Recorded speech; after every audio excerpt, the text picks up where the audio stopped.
tõenäoliselt hirm oli nii suur, et kui me mängime ausate kaartidega läbinähtavalt, siis me ei pruugi võita. Ja see ilmselt ajendas inimesi otsima kõrvalteid. Tunnistan üles ka, et ma tunnen teda üliõpilase ajast juba, me olime ühes üliõpilaskorporatsioonis. Sul ei reetnud siis enne, ei küsinud nõu Siim, mida sa arvad, näed, Urmas Reinsalu tuli sellise pakkumisega minu juurde. Tallinna linnavolikogu, eriti Keskerakonna koosseisul on pikk ajalugu selliste juhtumite nagu märkamised ja järgmine päev on sul uued soovijad nagu ukse taga, kes teavad, et kui juba perekond Solman sai, miks siis mina peaksin ilma jääma? Tere taas, oleme jõudnud jõulukuusse ja ilmselt seda jõuluharrast meeleolu tuleb uksest ja aknast sisse. Me ei pääse sellest üle ega ümber ja minu meelest see on tegelikult isegi natukene tore. Võib-olla võtab maha ka sellise poliitilise pinge Eestimaal, aga tegelikult ega seda pinget veel täna jõulukuu alguses on vägagi palju.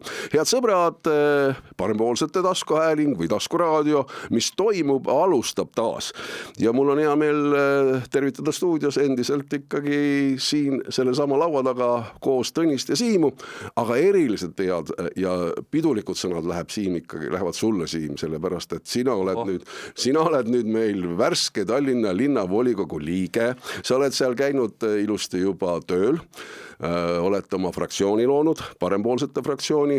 No millised on siis kõigepealt need esimesed muljed, et kõige värskemad, et ei olegi nagu kuulnud, et sa neid muljed oleks kuskil väga jaganud? No, eks alguses on pidulik õhkkond ja üldiselt hoitakse ennast ka vaos, et need, kes seal linnavolikogus sellised pöörasemaid juttu seal puldis käivad ajamas, ka need olid veel väga vakurad ja ootasid rahulikult, kuni telekaamerate parv ära läheb, et esimesed istungid on sellised rahulikud. No, olete nüüd valmis selleks opositsioonitööks. Kas on juba olnud tagatubades ka juttu teiste erakondadega, kes Tallinna volikogus on ja ka muude selliste nende samade isikutega, kes opositsiooni jäävad, et kuidas teie oma tööd hakkate koordineerima, et on see selline ühisrinne pigem või pigem selline iga erakonna sooloprojekt, et iga üks vaatab, kuidas saaks ikkagi mingisugusele asjale kuskilt küüned taha ja ette tuua.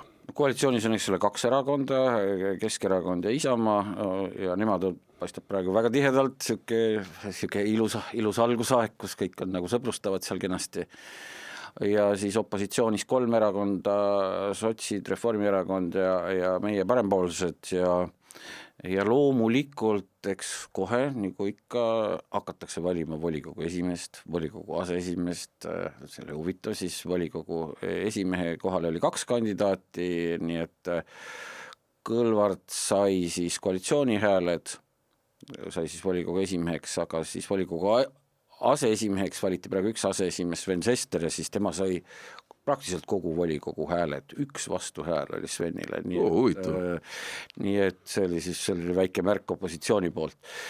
Täitsa avameelselt ütlen, et muidugi me opositsioonis arutame sotside ja Reformierakonnaga sellistel hääletustel taktikaliselt, et olla vähegi suuremad, et kuidas me koostööd teeme, aga mingit sellist ühtset opositsiooni me ei moodusta, et mingid väga formaalsed, et ikkagi iga kord arutame eraldi läbi, et kuidas me käitume.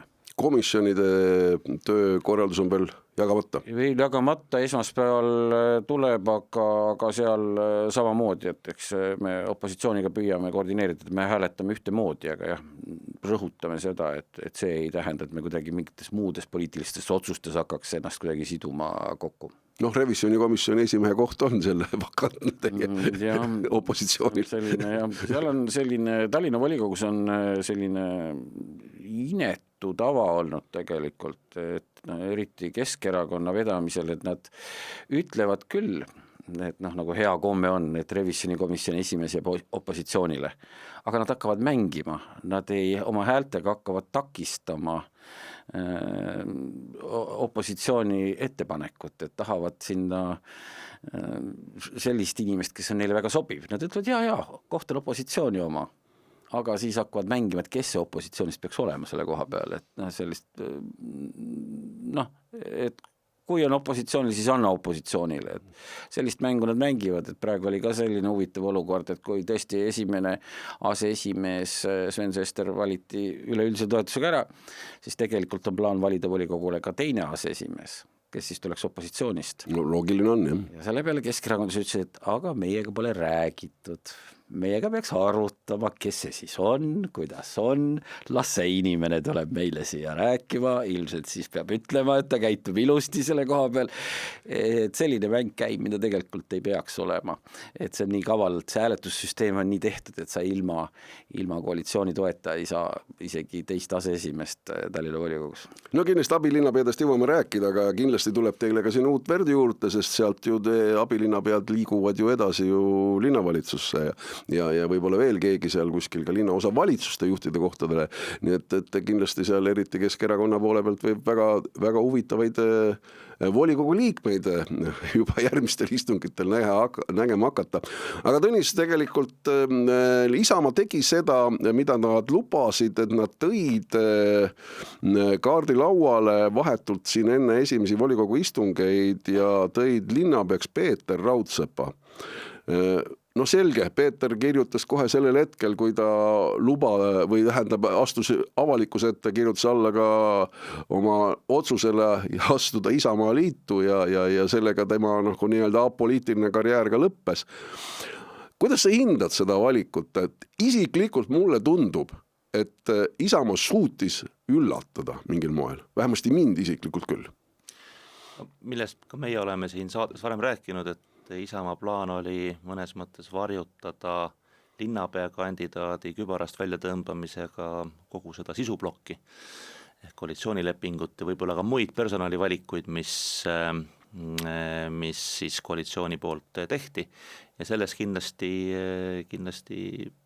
oli või võib Isamaa lugeda enda jaoks nagu korda läinuks, et eks kui vaadata nii-öelda meedia mainimisi, millest on nüüd nii-öelda räägitud, siis ilmselt 2/3 juttu on olnud Peeter Raudsepa ümber ja asja sisust ja muudest personalivalikutest on kordades vähem räägitud. Jah, ma arvan, et neid spekulatsioone tõeltu väga palju meediasse jõudnud, mõned üksikud nimed jõudsid, Peeter Raudsepp seal ei olnud kindlasti. Kordagi nende seas ei olnud, ühest küljest on nagu hea meel, et tuleb Isamaas juurde üks inimene, kes on majanduse taustaga ja saab aru majanduse nagu toimimisest, et ega kui me vaatame Eesti suuremate erakondade pinke, siis majanduskogemusega inimesi, ettevõtluse juhtimiskogemusega, Peeter Raudsepp ei ole küll ettevõtja olnud niivõrd palju, kuivõrd tippjuht ja siis viimasel ajal võib-olla rohkem selline nii-öelda think tanki juht, on ta ju juhtinud Konjunktuuriinstituuti, mis on kaubandustööstuskoja omandis olev selline majandusanalüütika think tank. Aga ikkagi, et ta tuleb sealt nii-öelda mitte avaliku sektori poole pealt, vaid erasektori poole pealt ja ega Isamaa, kui me vaatame Isamaa liidreid, siis neid kummitab sama probleem, mis Reformierakonda, et seal ei ole eriti palju ettevõtluse tausta ja majanduse kogemusega inimesi.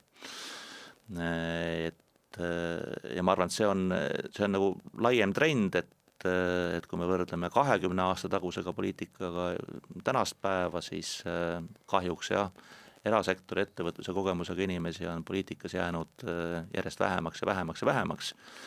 Nii et kui nüüd mõni inimene ükskõik millisesse erakonda täna liitub sealt nii-öelda erasektori poole pealt, siis see on kindlasti positiivne uudis. Nüüd, mida tasub lähiajal nagu järgida, on siis see, et kuidas Peeter Raudsepa kohanemine selle Isamaa elu ja poliiteluga hakkab välja nägema, et nagu me ka oleme märkinud, siis tegelikult mis ei ole hea tava, on see, et koalitsioonileping kirjutati kokku Keskerakonna ja Isamaa juhtpoliitikute poolt ja pandi nüüd nii-öelda sisuliselt kandikul Peeter Raudsepal ette. Eks ka kogu seda meeskonda linnavalitsuses ja linnaosade juhte arutati erakondade piirkondlikes juhatustes, ma arvan siis vastavalt Keskerakonna Isamaa poolt, võib-olla ka laiemalt erakonna tuumikutes väga kahtlen, kas Peeter Raudsepal seal mingisugust sõnaõigust oli Isamaa personalivalikute osas, pigem kindlasti mitte. Ehk ta saab siis endale nagu tegevusprogrammi, ta saab endale nagu meeskonna, kellega tal ei ole, kummagi koostamisel ei ole tal olnud nii-öelda grammigi nagu puutumust. Ja see seab kindlasti värske linnapea üpris keerulisse olukorda. No tegelikult talle ju prognoositakse väga korralikku poliitilist karjääri, kui ta nüüd siin Tallinna linnapea kohale jah-sõna on öelnud, vähemasti on nii poliitanalüütikud väitnud, et siit on ainult väga hea edasi minna. Kindlasti väga hea nähtavus on ju, Tallinna linna peal saab alati, kui tal midagi olulist öelda on, siis alati seda meedias kajastatakse, et see on selge. Ja ma olen Tõnisega nõus, tal on kindlasti head majanduslikud teadmised, rahanduslikud teadmised ja ka juhtimiskogemus, et selgelt selles mõttes hea kandidaat, ma tunnistan üles ka, et ma tunnen teda üliõpilase ajast juba, me olime ühes üliõpilaskorporatsioonis. Seda sulle ei reetnud siis enne, ei küsinud nõu Siim, mida sa arvad, näed, Urmas Reinsalu tuli sellise pakkumisega minu juurde. No ei reetnud jah, me ei suhtle nii tihedalt jah, et Fraternitas Livensis on see korporatsioon, kus me koos olime tudengipõlves, et ta tõsi hiljem vilistlasena mingi aeg astus välja sealt korporatsioonist, ma ei teagi täpselt miks, aga me oleme jah niimoodi suhelnud küll igasugustel teemadel, aga ka mina ei mõelnud teda kui kandidaati välja, tunniste küll, paljud ka küsisid, et no mis mõtted sul on, mina ei mõelnud teda välja. Selles suhtes ühtepidi nagu sobiv, aga ma siiski oleksin kriitilisem selles mõttes, et võt olukord on ikkagi nii keeruline seal, see koalitsioon on selline Keskerakonnaga väga ülekaalukate jõududega Keskerakonna poolt. Et sellises olukorras väiksema partneri linnapea kandidaat, seal on vaja tegelikult poliitilist kogemust. Et see ei ole päris see olukord, et kui see koalitsioon oleks moodustatud kuidagi teistmoodi mingite võrdsemate partnerite vahel, siis ma arvan, oleks võinud seda teha, et linnapeaks tuleb inimene, kellel puudub igasugune poliitiline kogemus varasem. Aga praegu nullkogemusega pealt sellises olukorras, no ma arvan, tal saab ikka väga raske olema, väga keeruline seal midagi. Hakatakse teda seal lõuna kõrvale sööma seal. 100 rahulikku päeva teda alla ei anna. Ei, ma arvan seda küll mitte, et küsimus ei ole ju temas, küsimus on selles, et mis seal tõesti selles koalitsioonileppes ja mida tegema hakatakse ja selgelt esimese hooga otsustavad seda seal, eks siis arutab ühelt poolt seal Mihhail Kõlvart loomulikult, selge liidrina Keskerakonnas. Teiselt poolt siis seal linnavalitsuses seal sepib siis nüüd Riina Solman, kes siis hakkab asju ühte ja teistpidi ette lükkama, et need on need ja siis Peetrile öeldakse siis, et nüüd nii ja nüüd siis teistmoodi ja nüüd teed nii ja nüüd teed naa, ja nüüd on huvitav, et mina tunnen teda küll tegelikult sellise tugeva iseloomuga inimesena, et on huvitav, et mis hetkel tal siis hakkab see tunne tekib, et kuule aitab nüüd, et nüüd hakkas nagu mina hakkan nüüd ütlema siin. Et see saab väga põnev olema ja ma arvan, et see hakkab avalikkuses ka välja paistma, kui ühel hetkel Peeter hakkab ise otsuseid langetama, aga sinna läheb veel aega. Aga seda ma kaadripoliitika juurde ma just tahtsingi jõuda ja sa tõid juba siin selle musta hobuse siia sisse. Riina Solman liigub Riigikogust abilinnapeaks Tallinna linnavalitsusse. Selgelt tundub see just täpselt see, mida sa kirjeldasid, et pannakse sinna, ma ei saa nüüd öelda kuri nõiamoor sinna, sorry Riina, aga pannakse sinna valvur kõrvale, kes vaatab, et ikkagi asjad nagu korralikult käiks. 2 aastat on aega täpselt sinnamaani, kuhu on planeeritud Riigikogu valimisteni suures piiris, et oleks kõik asjad ikkagi linnas kontrolli all, et suurpartei teaks, kuidas asjad käivad. Kristjan Järv on sinna kõrvale ja küll Isamaa poole pealt, teatud tuntud mees linnas juba palju teinud olnud. Võtan siin veel kaadrid ette Keskerakonna pealt Andrei Kante, Monika Haukanõmm, Tiit Terik, Joel Jesse. Hea küll, Joel Jesse minu jaoks inimene, kes enne valimisi hüppas just Eesti 200-st üle sinna Keskerakonda, ilmselt oli Kõlvart talle juba lubanud seal midagi, said korralikud hääled, transpordi aselinnapea koht, transpordiameti, Riigitranspordiameti asedirektorina tulla linnatransporti juhtima, igati tore asi, mida mina nägin täna hommikul, sõbrad, täna on 4. detsember aastal 2025, kas uus linnapea valitsus on juba tööle hakanud, sõites hommikul Tammsaare teel, suunaga Lasnamäe poole, kui seal kogu aeg on muud suunamärkidel päeval 50 kilomeetrit tunni kiiruseks märgitud, siis täna oli 70. Ma ei tea, kas kellelgi läks näpp vastu, aga 70 põles seal, nii et tegelikult juba tundub, et linnavalitsus on hakanud Ametnikud tööle. võib-olla näitavad oma valmisolekut koostööks, sest formaaljuriidiliselt tegelikult on veel ametis vana linnavalitsus, nad on küll lahkumisavalduse esitanud volikogu istungil, Jevgeni Ossinovski tegi seda väga niimoodi korrektselt, aga siis jah, nii kaua kuni uus ametisse määratakse, nad siis nagu täidavad kohust.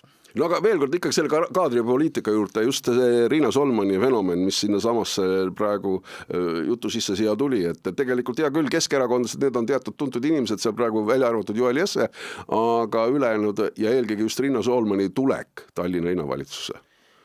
Eks see oli ju, ma arvan, seda oli ka nagu oodata, et Riina Solman sinna Tallinna linnavalitsusse tuleb, kaadrite taga räägiti ju pikka aega sellest, et eks Riina Solmanil oli ka tahtmine linnapeaks saada. Kindlasti linnapea kandidaadiks Isamaa erakonnal enne valimisi. Et eks ta selle nimel nagu tööd teeb, aga ma arvan, et kui selle eelmise poole juurde nagu tagasi tulla, siis Peeter Raudsepal läheb esmalt võib-olla keeruliseks mitte niivõrd koalitsiooni sees, vaid Isamaa sees. Et kui me vaatame, Isamaa linnaosa vanemad kandidaadid on vist veel välja käimata, kui me seda saadet lindistame, aga kaadripoliitika linnavalitsuse puhul näitab küll üksüheselt jõujooni Isamaa sees. Ja kui me vaatame Isamaa Tallinna piirkonda, siis Isamaa esimehel Urmas Reinsalul ja Tallinna volikogu aseesimeheks saanud Sven Sestril on Tallinna Isamaa suhteliselt vähe sõnajõudu. Et Tallinna Isamaas annavad tooni Riina Solman ja Tarmo Kruusimägi ja nende mõttekaaslased. Ja näha on, et see pilt hakkab kajastuma ka linna siis palgaliste kohtade täitmisel Isamaa poliitikute poolt. Malelauda mängitakse hästi, Riina Solmani asendusliikmeks Riigikogus tuleb Lea Danilson-Järg ehk inimene samast fraktsioonist, kuhu siis Isamaa sisesest fraktsioonist, kuhu siis Riina Solman ja ka Kristjan Järvan kuuluvad. Nii et jah, ma arvan, et see on Peeter Raudsepal nagu esimene katsumus kohaneda selle nii-öelda Isamaa siseeluga ja nende poolustega, mis Isamaa sees on, et tal on jah mitu päris põnev juhtimismaatriks on tema ees lahendamiseks ja võib-olla üks näide sellest, kuhu suunas Isamaa personalipoliitika kaldub, on siis endine Isamaa abilinnapea Karl-Sander Kase, kes nüüd läheb sisuliselt nii-öelda Raudsepa büroojuhiks ehk ei jätka ei abilinnapea, ei linnaosa vanemana uues linnavalitsuses. No pole seal linna peal seal mingid erilist suurt bürood, et see on sisuliselt nõuniku koht, eks ole nagu vahelüli hakkab olema seal. Ma arvan, et see on pigem nagu märguanne sellest, kelle käes on Isamaa erakonna sees täna jõud ja sõna. See Tallinnas ei ole Urmas Reinsalu, vaid see on Riina Solman. No, Solman, ma natuke ütlen vahele selle Solmani kohta, et ta kindlasti ei olnud rahul oma valimistulemusega kohalikel valimistel ja kuna esinumbrina kesklinnas oleks nagu eeldanud paremat tulemust ja poliitikutel on see keeruline olukord, et Riigikogu liikmena on väga keeruline tegelikult avalikkuse tähelepanu alla olla. Linnavalitsuses on kindlasti need võimalused suuremad, kahjuks on nii, et nagu me näeme, et hoopis tegelikult linnaosa vanematest on saanud sellised ametikohad, kus tegeldakse põhiliselt, nagu mina ütlen, memmede pea paitamisega, ehk siis kõige tähtsam tööülesande ongi kogu aeg käia ja inimestega suhelda, peavad läbi sisuliselt linnaosa vanemad teevadki kogu aeg 24/7 valimiskampaaniat. Aga eks natuke parem on see olukord abilinnapeana, sul on võimalus mingite algatustega rohkem pildis olla ja ütleme, Riigikogu liikmena on see kõige keerulisem, et sealt on ilmselt näha ka nende valikute taust. Ma ei tea, linnaosa vanemate kohta ütlen, kohe annan sõnajärje Tõnisel tagasi, aga linnaosa vanemate kohta parempoolsetel oli meie valimisprogrammis oli ettepanek, et need poliitilised linnaosa vanemate kohad üldse ära kaotada, et see on läinud tegelikult juba täiesti käest ära, et 8 propagandisti on sisuliselt linnas tööl. Kui jõuame koalitsioonilepinguni, siis sealt leiduvad ka mõned uued tööülesanded, mis linnaosa vanematele lauale tulevad, nii et aga selleni kohe jõuame. Et veel personalipoliitika juurde tagasi, et kui vaadata, rääkida Keskerakonnast, siis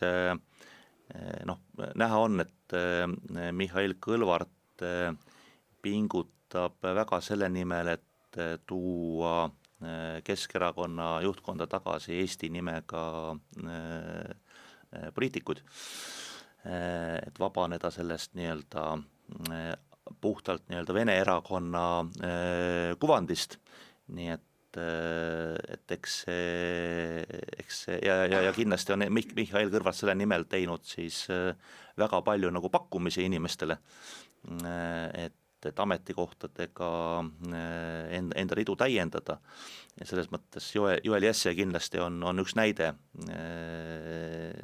sellest taktikast. Lugesin koalitsioonilepingust, et seal on antud selliseid kergeid lubadusi, et linna juhtivate ametikohtade täitmisel, me ei räägi siis nüüd enam abilinnapeadest ega linnaosa vanematest, aga just ametijuhtidest ja sellist juhtspetsialistidest, et seal hakatakse järgima inimeste professionaalsust ja hakatakse kaasama ka eksperte linna ettevõtete ja sihtasutuste nõukogudesse. Et see on nüüd kindlasti niisugune teema, mida saab huviga jälgida, et on ju teada, et läbi aja kasutas Keskerakond linna ametikohti enda erakonna liikmete palgal hoidmiseks ja nõukogu liikmete kohti siis mitte palgal olevate keskerakondlaste motiveerimiseks ja tihti ka volikogus häälteenamuse kooshoidmiseks. Et aja jooksul on nüüd keskerakonnlaste hulk Tallinna linnasüsteemis vähenenud, et nüüd siis saab näha olema, millise personalipoliitilise suuna Keskerakond ja võib-olla siis ka Isamaa ühiselt valivad. Ma ennustan küll, et linnasüsteemis hakkab võib-olla tulema liitumisi nende kahe erakonnaga mõningate juhtivinimeste poolt. Mina arvan, et see elu hakkab välja, ma hästi lihtsalt rääkida, see elu hakkab välja nägema nii, eks ole, nüüd astub mõni Keskerakonna abilinnapea ametisse ja siis Kõlvart ütleb talle, et vaata, sinna ametisse sellele kohale tuleks nüüd võtta selline inimene tööle, kes siin vahepeal nii-öelda ebaõiglaselt tema arvates on sotside juhitud linnavalitsuse poolt oma töö kaotanud näiteks. Ja siis neid hakkab niimoodi tilkuma, neid inimesi vaikselt imbuma sinna linnasüsteemi tagasi, neid keskerakondlasi. Ja siis mingi hetk hakkab Peeter Raudsepp nihelema, et kuule, kus see nagu ei näe siin hea välja, et kus see nüüd tuleb siin niimoodi, tipa-tapa eerast astub uksist sisse ja hakkab aru saama sellest mängust. Tal on, siin on tuleb välja see, et ta ei tunne neid poliitilisi inimesi nii hästi, et kuna ta ei ole selles ringkonnas nii palju ringelnud, siis ta ei saa kohe aru, et keegi tore mees tuli ukse sisse, tegelikult on see vana seal Kõlvarti meeskonnast. Ja aga ühel hetkel ta saab sellest aru ja siis ta hakkab nihelema ja siis Kõlvart ütleb talle, et oot, see on nüüd meie asi siin, see on meie abilinnapea, see on meie amet, see on meie, sina vaata, kuidas sina seal oma asjadega hakkama saad. Ja see on see, mis tegelikult toimuma hakkab. aga kange kiusatus on juba selle koalitsioonileppe juurde minna. Ma usun, et Siim, sa oled selle põhjalikult läbi töötanud ja Tõnis kindlasti sinna pilgu sisse heitnud, et seda juba on nimetatud raha jagamise leppeks. Suured puud, neid ei tohi osta ja mida seal iganes kiirused maha, just kiiruse ma siin näiteks tõingi, et igasugused kiirusepiirangud. Aga kui nüüd ikkagi see lahti lüüa, siis mis sealt siis meile vastu terendab, et jätkub see sama selline poputamine ja tagant tõukamine ikkagi linnarahaga? No kumb soovib alustada? See on täiesti üllatav tegelikult, et olin ühes debati saates ka eile õhtul, venekeelses küll, kus sotsid kritiseerisid väga tugevalt sellist üsna arutut nagu laiali jagamist, et seda oli huvitav kuulata. Sotsi esindas endine Keskerakondlane Vladimir Svet seal selles saates, aga see kõik ongi nii keeruline. Et tegelikult peab ütlema, et see nelikliit, mis see seni linnas võimul oli, et ikkagi midagi nad ikkagi kokku tõmbasid neid kulutusi ja väga nad peale ei keeranud sellist, midagi nagu tagasi ka ei keeranud, me oleme siin kritiseerinud ka, et tasuta ühistransporti ei kaotatud ära, niimoodi lausalist, et jätkus mingi munitsipaalkorterite ehitamine, palju selliseid asju nagu jätkus. Aga nagu juurde ka väga palju ei põrutanud, aga nüüd selle koalitsioonileppe järgi siis läheb see sotsialismi ehitamine, läheb nagu uute tuuridega käima. Ja koalitsioonileppest tuleb alati vahet teha, et üks asi on see, millest seal hästi palju juttu on. Ja teine on see, kus on konkreetsed eesmärgid ja konkreetsed numbrid. Et me oleme siin poliitikas õppinud seda, et ära pööra nii palju tähelepanu, et seal võib tihti hakatakse kokkuvõtetega, näed, et siin kokku on 100 punkti, ma ei mäleta mitte punkti, seal ei olnud nummerdatud need punktid, et kokku on 100 punkti, aga näete, 80 punkti on meie nägu. Ja tõesti, kui seda niimoodi järjest seda teksti lugeda, siis see tundub selline ilus jutt, väga palju on selliseid Isamaa erakonna stiilis sõnastusi, seal Urmas Reinsalu väljendeid on palju sees, aga see on kõik vaht. Ja tegelikult sa pead vaatama, mis asi, kus on konkreetne number, mis asi ära tehakse ja siis sealt hakkab paistma see tegelikult see teine nägu, see väga vasakpoolne populistlik nägu. Sinna nii palju raha juurde, tänna nii palju raha juurde, kolmandasse kohta nii palju raha juurde, et ikkagi, et kui numbreid hakata vaatama, siis on kohe selgelt näha, et on selline Riigikogu valimisteks valmistumise koalitsioonileppe, ikkagi ütlen ära, et valijate häälte ostmise koalitsioonileppe on see. Tõnis, jah. Mulle sama mulje, ma üritasin nagu kirja panna kõiki neid, kõigepealt koalitsioonilepingus, kui me räägime sellest nii-öelda lubaduste, heldete lubaduste plokist, siis koomale ei kavatseda tõmmata mitte midagi, kinnitatakse üle, et mis kõik jätkub alates trammid jäetakse tegevat. Trammid jäetakse tegevat ja trammitee Liivalaiale, Liivalai tänavale. Ütleme, et transpordi valdkonnas tehakse ka ringi Kopli trammimarsruut, need olid need konkreetsed Need olid rohkem sotsiaaldemokraatlik trammimarsruut, tehakse keskerakondlikuks taas. Ma pean silmas rohkem ikkagi kulu poolt, et ühtegi nii-öelda kulu kokkutõmbamise rida mina ei suutnud tuvastada, küll oli helgelt lubadusi, mida kõike hakatakse jätkama, nagu tasuta ühistransport ja siis loomulikult talvine lumekoristus kõnniteedelt, aga juurde tuleb palju nagu toetusi, osad nendest ka tähtajaliselt alates siis 1. septembrist 2026 ehk siis täpselt pool aastat enne Riigikogu valimiste algust hakkavad toetused lisanduma või tõusma. Siin on näiteks suurendatakse koolitoidu hüvitist, siis linn hakkab maksma toetust vastsündinutele 1000 eurot esimese lapse puhul, kaksikute puhul 3000, 3 enama lapse sünni puhul 10 000 eurot. Luuakse linnapoolne toetusmeede noorte perede kodulaenude käendamiseks, lasteaia kohatasu vabastus. No see on tore asi ju, sellepärast ju sõda käis terve suvi. Siis koduse lapse toetus 250 eurot kuus, õppeaasta toetus suurendatakse 100 eurolt 200-ni ja suurendatakse ka edaspidi. Esimese klassi mineva lapse ranitsatoetus tõstetakse, pensionilisa tõstetakse 200 euro pealt 300 euro peale ja lisaks veel 1. jaanuarist 50 euro juurde. Ja nüüd siis tähtis ülesanne, miks on vaja linnaosa vanemaid. Me mainisime, nagu Siim mainis, et nad peavad hästi palju pildis olema ja pidevalt ringi käima ja siis 2026. aastast hakkab linn pakkuma siis abipakke üksi elavatele eakatele.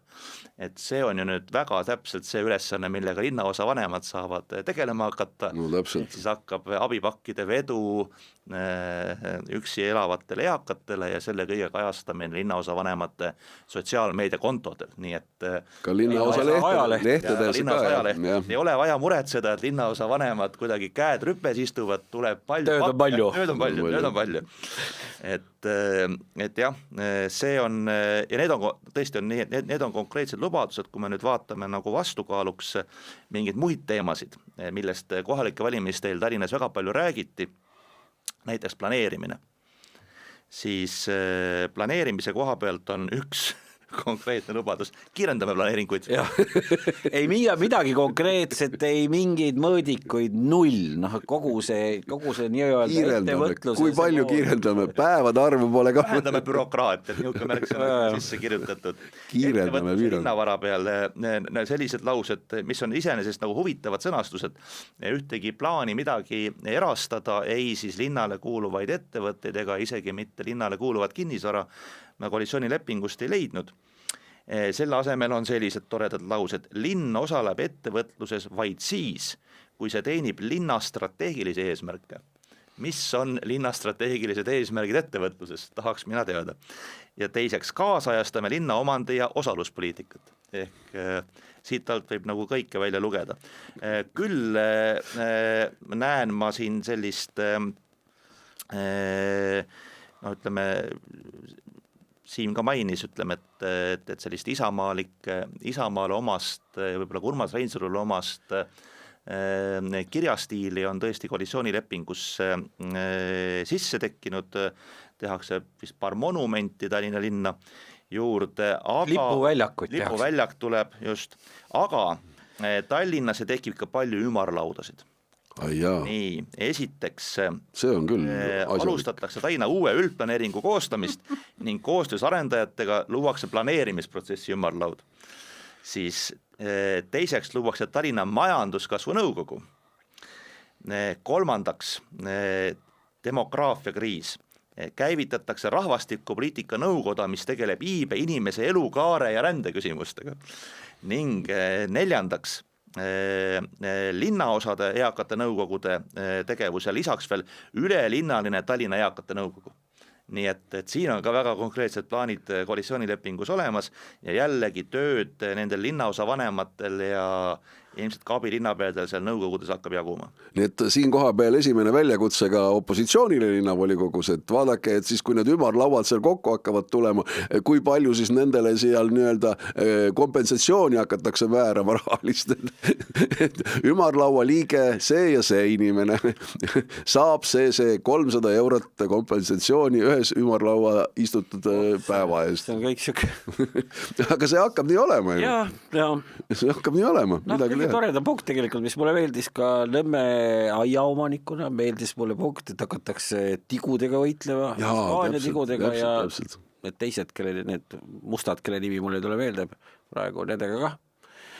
Aga mina ei tea, kuidas see täpselt siis hakkab välja tegema, et kas nad tulevad mulle aeda appi siis või aitavad õhtuti korjata neid, kui nad seal riigi roovavad. See on täpselt samamoodi, nagu nad hakkavad lund kõnnidelt ära viskama, ole rahulik. Jaa, tegelikult on ju siin juba tähelepanu juhitud, et mingid nagu lepingud ei ole nagu väga muutunud, mis linnavalitsusel on. No täpselt. Et tõsi on nüüd see, nüüd hakkab tõesti kehtima siis see, et meie enam omanikena, majaomanikena ei pea kõnniteed koristama. noh, näha on. Mingit asendust mina kuskilt ei näe, et ma reaalselt ei näe nendelt, kindlasti need mingid suured magistraalid ja seal nagu ikka nii nagu seni on ju. Aga see, et kuskil väikestel tänavatel, et see on nüüd siis lihtsalt see lõpetatakse ära ja kogu lugu, et ega see midagi asemele ei tule. No seal on tegelikult ju koalitsioonileppes ka päris palju selliseid toredaid asju, Riina Solmanist siin oli juttu ja Veskimetsa ratsabaas, mis peaks olema tema abikaasa, elukaaslase omaduses, seal saab ka linnapoolset omanduses mitte, aga ta seal firma on seal kuidagi opereerib. Ja opereerib, jah, aga näed, kohe millegi pärast tekkis sinna ka väike rahaeraldis juurde, vist ma peaks olema koalitsioonileppes, kuigi Riina ütles, et tema oli sellel hetkel haige, kui seda arutati koalitsioonileppes. Tema hea võitluskaaslane Kerri Konnov esitas selle ettepaneku, et sellised asjad, et seal sellist korruptsiooniohtlikke olukordi kindlasti tuleb juurde võrreldes selle nelikliiduga, mis enne oli. Nende asjadega on nii, et kui ja noh, see on, ma arvan, et väljakutse ja mõtlemisülesanne Peeter Raudsepale just, et kui sa lased ühe sellise asja sisse, et keegi näiteks kasutades enda mõjukust koalitsiooni nõukogu laua taga või linnavalitsuse laua taga surub kas läbi või tõstab järjekorras ettepoole sellise projekti rahaeralduse, kus on kellegi erahuvi selgelt nagu nähtavalt mängus, siis ega see ei jää koalitsiooni teistel osapooltel märkamata ja see on Tallinna linnavolikogu, eriti Keskerakonna koosseisul on pikk ajalugu selliste juhtumite nagu märkamisel ja järgmine päev on sul uued soovijad nagu ukse taga, kes teavad, et kui juba perekond Solman sai, siis miks siis mina peaksin ilma jääma? Mul on ka mõni tore operatsioon, mõni, ma ei tea, ma tahan siin ühtegi valdkondana öelda, et on mõni varjupaik näiteks või mõni muu tore nii-öelda, mingi ring näiteks, ütleme, kus lapsed käivad koos, et meil oleks ka vaja midagi, oleks vaja nüüd kohe korda teha, esimeses järjekorras ära renoveerida, mingisugust toetust. Küll antakse, kui sa oled ikka lojaalne inimene parteile. Seda rahvast hakkab nüüd hakkab jällest rohkem ja rohkem käivituma ja see tõesti viib meid tagasi selle Savisaare-aegse linnajuhtimiseni, kus ringkäendus ja kriminaaluurijate külaskäigud linnaasutustesse olid igapäevased, et väga tahaks, et Tallinn suudaks selle perioodi selja taha jätta, aga see on väga, väga libe tee, et ma ütlen, et ütleks nagu Tallinna linnajuhtidele, et ärge tehke selliseid asju, et kui te korra teete, siis te sealt nagu enam välja ei saa. No see nii-öelda katuserahade ilutulestik tuleb võimas seekord, seal eelarves. Sellega me peame arvestama kahjuks. Aga juba raha peale sai mindud ja kindlasti väga paljud meie kuulajad ootavad, mida te arvate järgmisest asjast, mis siin tegelikult on kirgi kütnud. Eesti poliitmaastikul juba siin vaatad paar nädalat pärast meie eelmist saadet ja meie sellega sisuliselt oleme rääkinud, aga me ei ole nagu väga põhjalikuks läinud selle koha pealt. Kuna nüüd on Isamaaliit saanud kuriteo kahtlustuse ebaseadusliku annetuste vastuvõtmisel ja üleandmisel, ehk seal tegelikult on siis tegemist kahe sellise erineva äriühinguga, kus vahel seal käis ja on rida ärasid ka seal saanud siis kuriteo kahtlustuse ja mis siin salata, näpuga näidatakse selgelt parempoolsete poole. Näidatakse Lavly Perlingu poole, ehk siis parempoolsete erakonna esimehe poole, et tema on kõige selle taga. Tema mõtles selle skeemi välja, tema andis sellest teada siis prokuratuurile, kuna tal seal head sidemed on. Ma räägin väga üldiselt, aga selline arusaam on praegu jäänud. Kas see on nii? Küsin otse. Ei ole, vastan otse. Tõsi on, et parempoolsed pöördusid ERJK ehk siis erakondade rahastamise järelevalve komisjoni poole küsimusega, et on kantud raha niiviisi, et äriühing on toetanud, juriidiline ising on toetanud erakonda ja see on sisuliselt keelatud tegevus erakonnaseaduse põhjal. Ja see lugu on tegelikult ju palju pikem, sellepärast, et kui nüüd see asi lahti läks, siin kahtlustused avalikuks said, siis ju üks kahtlustatav, eriti Parvel Pruunsild hakkas kohe väga aktiivselt rääkima sellest, kuidas nad tegid seda kõike sellepärast, et oli vaja võidelda parempoolsetega, et ma kinnitan jälle veel kord üle, et parempoolsed ei ole käskinud kellelgi raha kanda kuskil kuhugi. Sellel hetkel isegi ei olnud parempoolseid, siis oli ju eraldumine teatud grupi inimesi. Ühendusena tegutsesime ja siis, aga meie kindlasti ei palunud, et katke raha nii või katke raha naa, et meie sellega kindlasti tegeleda, aga tõsi, et sellega seoses tõsteti üles ka neid väitlusi ja vanu artikleid ja sealt on näha ka see, kuidas me juba tookord aastal, see pidi olema siis 20 vist isegi või. Kui me rääkisime juba see 20 lõpus, et me rääkisime sellest, et tehke need rahaasjad korda. See oli jutt, oli selle erakonna volikogul, me rääkisime Isamaa erakonna volikogul, me rääkisime, et tehke oma rahaasjad korda, et see on nagu imelik, kuidas te neid rahasid seal kannate, et ega meie ei saanud kõigest aru. Me vaatasime seda kõrvalt, vaatasime mingi väga imelikult need rahad liiguvad seal. Aga lõpuni me hakkasime seda pilti kokku panema siis, kui oli see teine kohtuasi Tartus ja hakkasid avalikkuses ilmuma siis selle Pruunsilla sinise märkviku need väljavõtted, eks ole, kus oli näha, et kantakse sinna, kantakse raha, siis me hakkasime nagu paremini aru saama, et mis seal tegelikult toimunud ja siis me küsisime ka selle ERJK käest, et kuulge, vaadake selle asjale otsa. ERJK-s on teatavasti teiste erakondade esindajad, ka teised erakonnad, seal ei istu prokuratuuri lauadega, seal istuvad teiste erakondade esindajad seal lauadega, vaatasid selle pilti peale, et tegelikult sellest me rääkisime algusest peale, et vaadake, tehke see asi korda ja tuletasime meelde isegi sellel legendaarsel koosolekul, kus ka Meit Tõnisega Isamaa erakonnast välja arvati sellepärast, et me oma seisukohti kaitsesime. Ka sellel koosolekul oli veel sellest juttu. Tuletasime meelde, et Seeder lubas ja peasekretär tollane Sibul lubasid need rahaasjad korda teha. Aga miks nad neid korda ei teinud, sellest mina aru ei saa. Aga ma juhin kohe tähelepanu, et see millest avalikkus räägib, see kahtlustus on kokku suurusjärk 330 000 eurot, mis liikus siis, see on siis, ütleme siis politsei, prokuratuuri hinnangul, ma ei tea, kuidas korrektsema öelda, kumma hinnangul siis liikus seadust rikkudes, eks ole. Nüüd kogu tähelepanu on tõmmatud ühe osa peale, mis on 110 000, kus räägitakse sellest mittetulundusühingust nimega Isamaalised. Aga tegelikult suurem osa rahast, 220 000, selle kohta ei ole mitte midagi osapooled avalikustanud, nad ei taha sellest midagi rääkida. Nad hoiavad ja need on need rahad, mis on, ma arvan, seal on palju huvitavamad ülekanded, et seal ei ole juttu mingist ühest MTÜ-st, vaid seal on juttu esiteks suurematest rahadest ja teistest palju põnevamatest rahaliikumistest, ütleme siis niimoodi, ilmselt läbi Tõnis Paltsule kuuluva firma. Aga seda nad ei avalikusta, mis seal taga on. No esiteks Eesti on õigusriik, et Eestis ükski, jumal tänatud, ükski erakond, ükski poliitik ei algata mingisuguseid uurimisi ega kriminaalasju.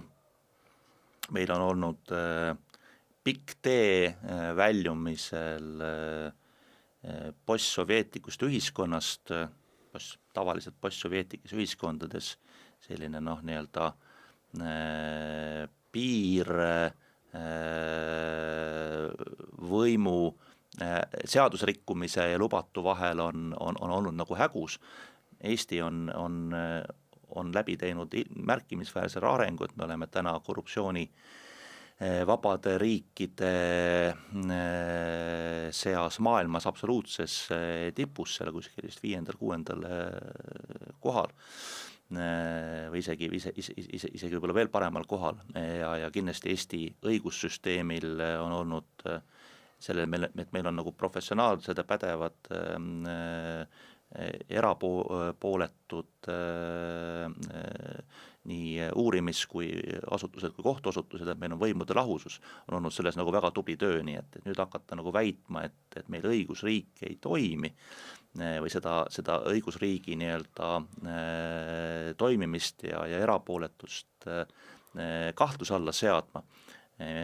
See on minu meelest väga libe tee, millele kahjuks on läinud mitte ainult Parvel Pruunsild oma kaitsetaktikas, vaid ka Isamaa erakonna esimees Urmas Reinsalu. kes on hakanud võib-olla küll vähem radikaalses vormis rääkima prokuratuuri eksperimentidest ja lisaks rääkinud sellest, et kõiges on hoopis süüdi seadus, millest mitte keegi nagu aru ei pidavat saama. Et seda esiteks, õigusriik Eestis toimib ja ma arvan, et meil kõigil on põhjust usaldada nii meie uurimisasutusi kui kohtusüsteemi ja mis on nagu oluline, et ei uurijad ega prokuratuur ei mõista õigust, et õigust mõistab Eestis kohus. Meil on ka rida näiteid selle kohta, kus prokuratuur on jäänud kohtus kaotajaks ja jumal tänatud ja nii see peabki nagu olema. Et ärme seda ka nagu ära unusta, et uurija uurib, prokuratuur otsustab, kas on piisavalt alust kahtlustuse ja süüdistuse esitamiseks, kui on, siis viib asja kohtusse ja õigust mõistab Eestis kohus. Et seda piiri üritatakse ka nüüd Isamaa poliitikute poolt kaitsetaktikas kuidagi nagu hägustada, et justkui nagu see oleks nagu mingi selline süvariik, millel on mitu erinevat nagu pead ja kõik ühendatud nii-öelda nagu õigussüsteemid. Me oleme seda juttu varasemalt kuulnud Edgar Savisaare suust, me oleme seda juttu kuulnud väga palju EKRE poliitikute suust, kuni siiamaani, kuni nüüd selle Isamaa rahastamise juhtumiseni, on Isamaa erakond olnud justkui hoopis vastupidisel suunal, et ma arvan, et ei ole läbi ajaloo mitte keegi ei ole rääkinud korruptsiooni piiramisest, ka poliitilise korruptsiooni ohjeldamisest ja toest õigussüsteemile nii palju, kui see on Isamaa erakond. Ja nüüd äkki teha selline kannapööre, et see on minu jaoks suhteliselt ootamatu areng. Eks ajalooliselt esimene selline suur juhtum, kui kõrge poliitik Villu Reiljan sai algul kahtlustuse ja siis süüdistuse ja siis ka süüdimõistmise, et siis tema hakkas rääkima kallutatud jõududest struktuurides, see tegi vähemalt tollastele Isamaa poliitikutele väga palju nalja, et see oli selline, keegi ei suutnud niimoodi tõsiselt võtta, aga näete, ajad muutuvad ja inimesed on asunud hoopis teisele poolele. Et Tõnis rääkis siin rahvusvahelisest kogemusest, ega ma mõtlesin, maailmas on riike küll, kus üks poliitiline seltskond kontrollib politseid, prokuratuuri ja kohtuid. See on näiteks meie kõrval Venemaal on täiesti olemas selline riik. See ei ole selles mõttes nagu võimatu.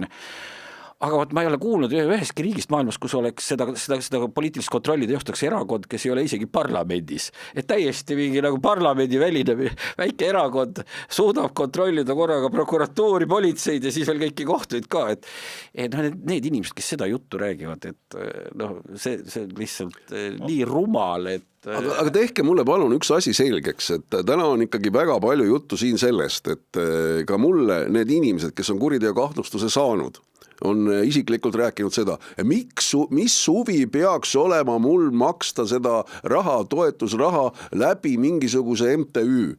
Et ma olen niikuinii, et lihtsalt me tahtsime oma ideoloogiat ajada, parandada, edastada. Aga miks te siis teete selle läbi selle MTÜ? Miks sa siis otse ei maksa sinna sellesse samasse erakonna kassasse seda raha?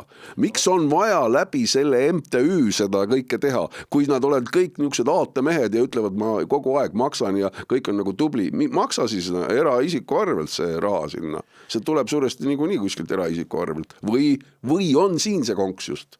Võtame, et kui me vaatame, mina olen ka nagu mitme inimesega nagu arutanud ja selgitanud seda, et kuidas siis omaaegselt, kui ma olin veel nagu ka Isamaa erakonna liige ja seal Isamaa sees tõepoolest tegutses liikmeühendus Parempoolsed, et kuidas siis see nii-öelda rahanduslik kord Isamaa erakonnas oli ja kuskilt on vist viitega Kaspar Koka ühe intervjuule on siis nagu liikvele lastud selline jutt, et selleks, et mobiliseerida siis jõudu parempoolsete vastaseks võitluseks Isamaa sees, ei jäänud Parvel Pruunsillele tema võitluskaaslastele muud üle, kui teha üks mittetulundusühing, et muidu oleks raha läinud Isamaas ka jagamisele parempoolselt. Niimoodi, ja see hakkab ju see on mingisugune naljakas natuke juba selgem asi.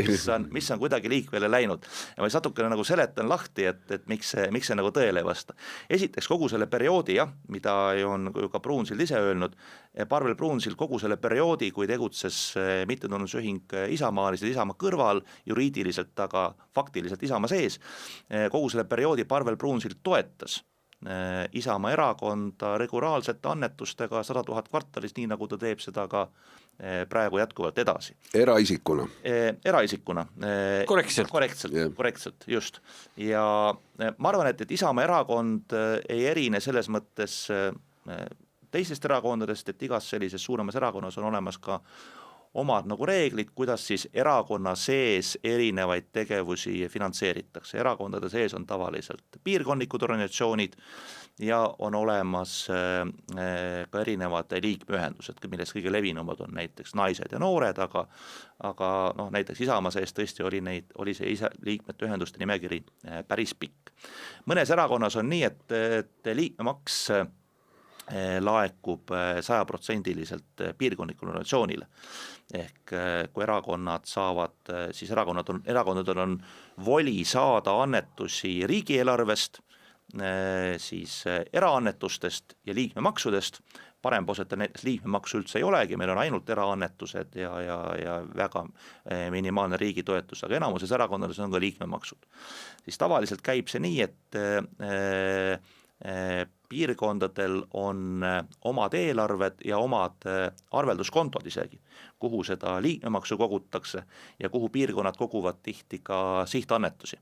Ja siis see nii-öelda riigieelarveline eraldis ja võib-olla siis ütleme erakonna laekuri koordineerimisel käiv annetuste kogumine, see laekub siis erakonna nii-öelda üldisele arvelduskontole ja läheb erakonna tsentraalsesse eelarvesse jagamiseks. Ja siis tihti ka erakonna tsentraalsest eelarvest jagatakse sihteraldisi piirkondadele ja jagatakse ka nagu liikmeühendustele.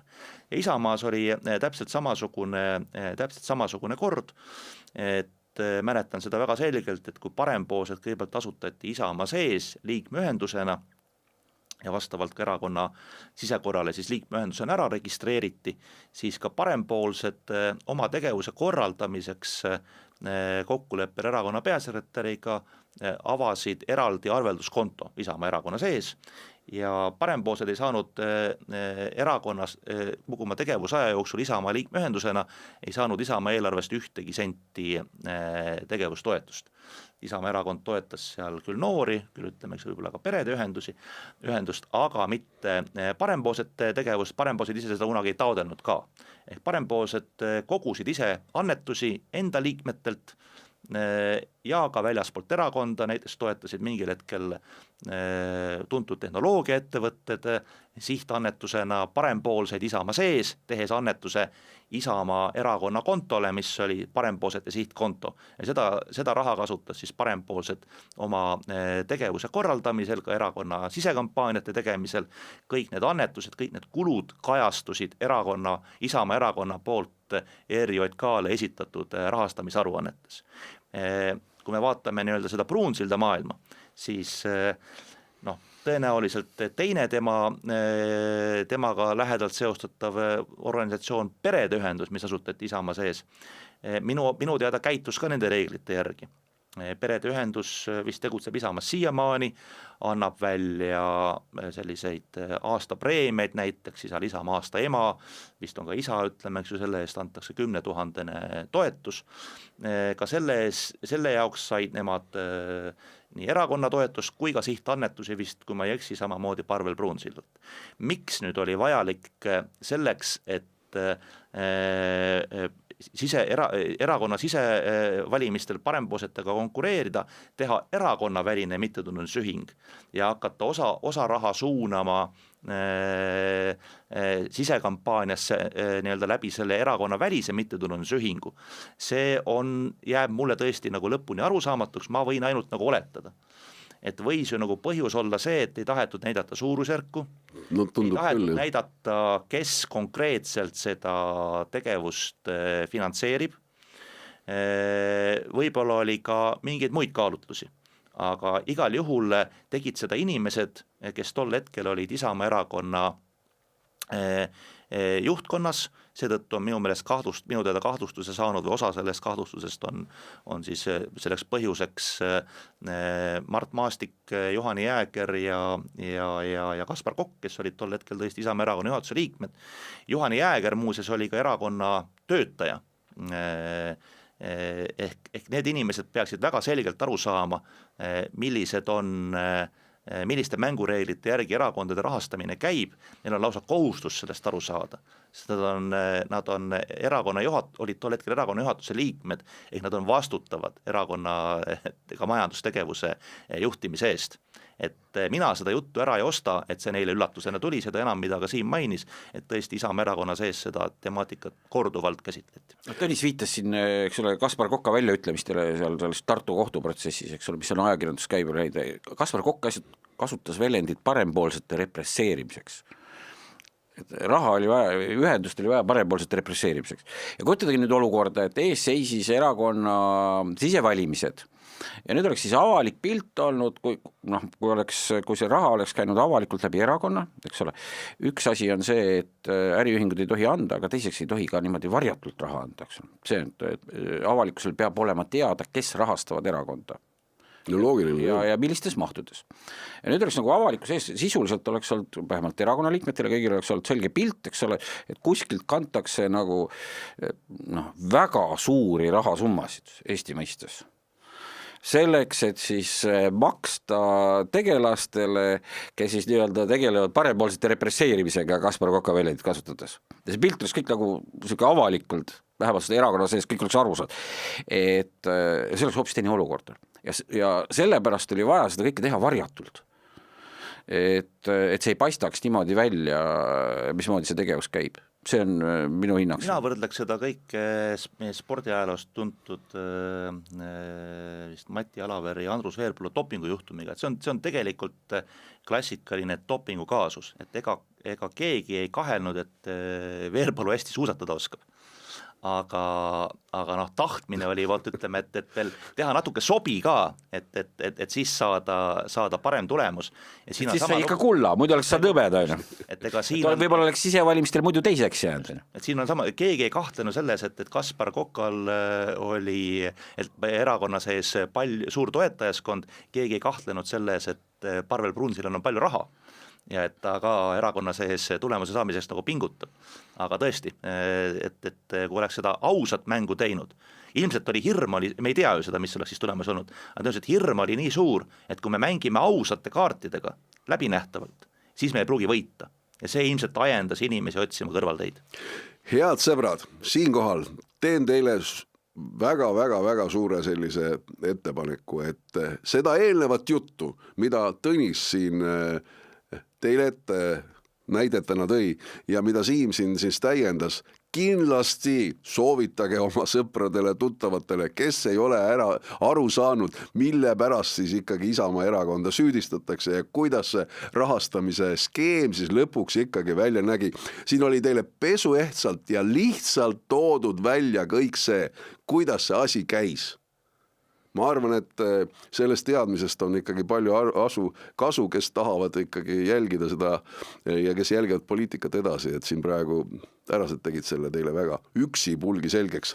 Aga me võtame siia lõppu veel ühe teema ja selleks, et siin võib-olla natukene rohkem tuua seda poliitkaarti laiemaks Eestile, võtaks ette ühe sellise erakonna nagu Eesti rahvuslased ja konservatiivid.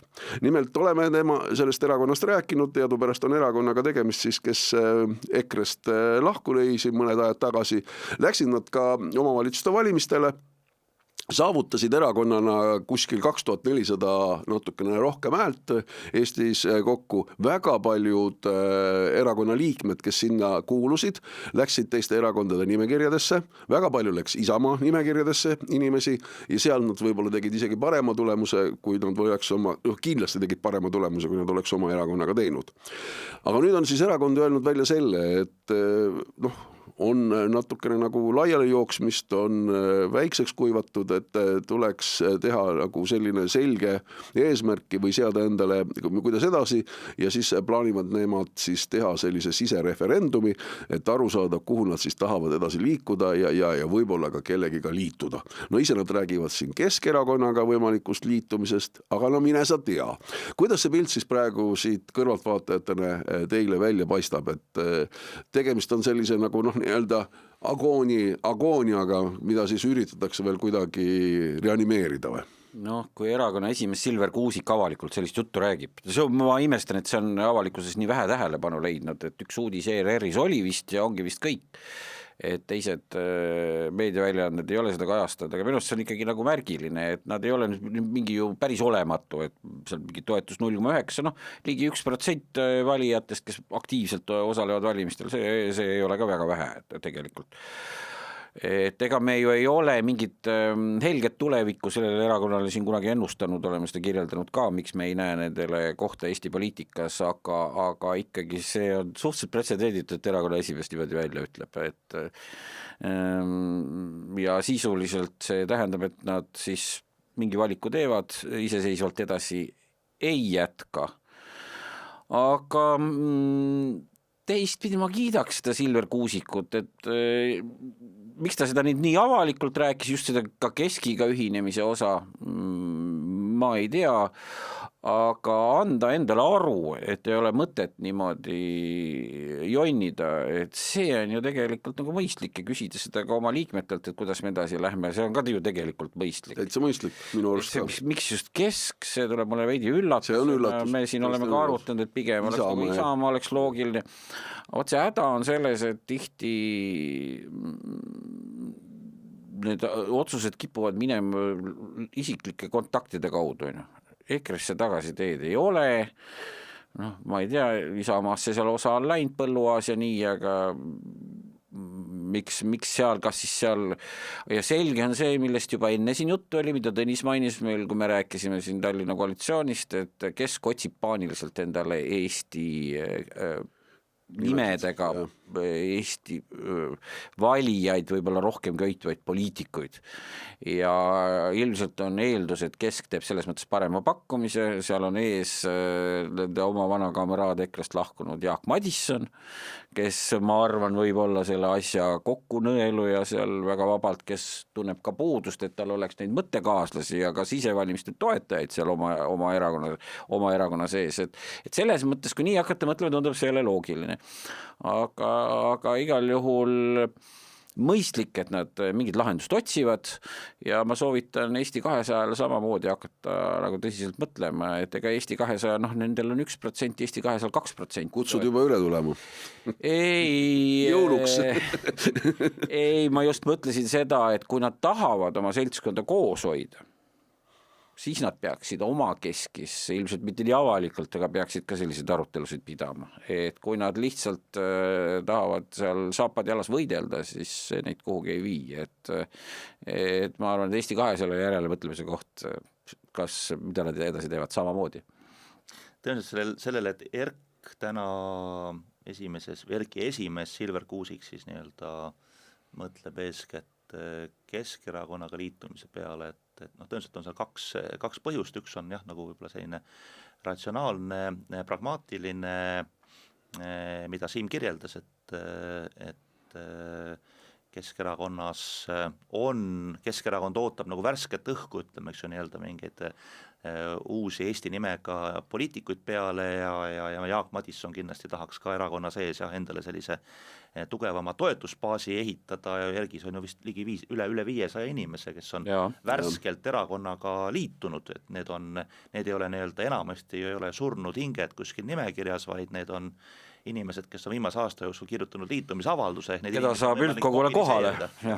Aga kindlasti on seal ka teine emotsionaalne aspekt, et jah, Isamaa on üritanud ERG-ist nii-öelda perspektiivikaid inimesi ükshaaval üles noppida. Siin värskelt sai näiteks Rae abivallavanemaks Raul Siem, kes oli kunagi EKRE ajal minister, liikus sealt Erki ja nüüd siis vahetult enne Rae valda tööle minekut liikus siis Ergist Isamaasse.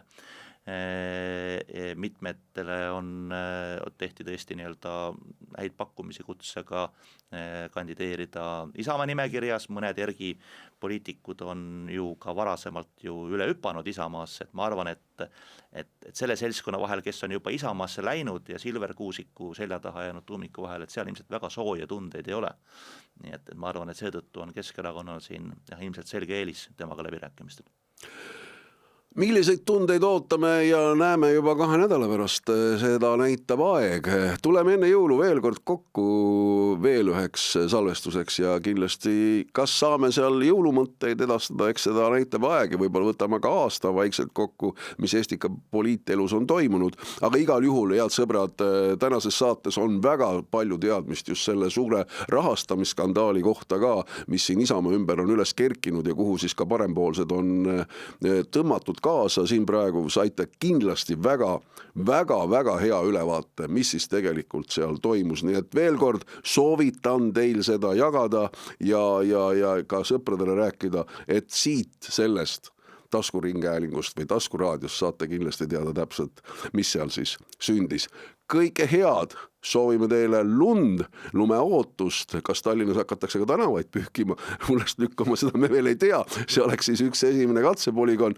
Soovime volikogule, Tallinna volikogule head tööindu, Siim, eriti läbi sinu, et seal ikkagi teie hääl kõlaks ja oleksite seal ilusti ka nähtavad.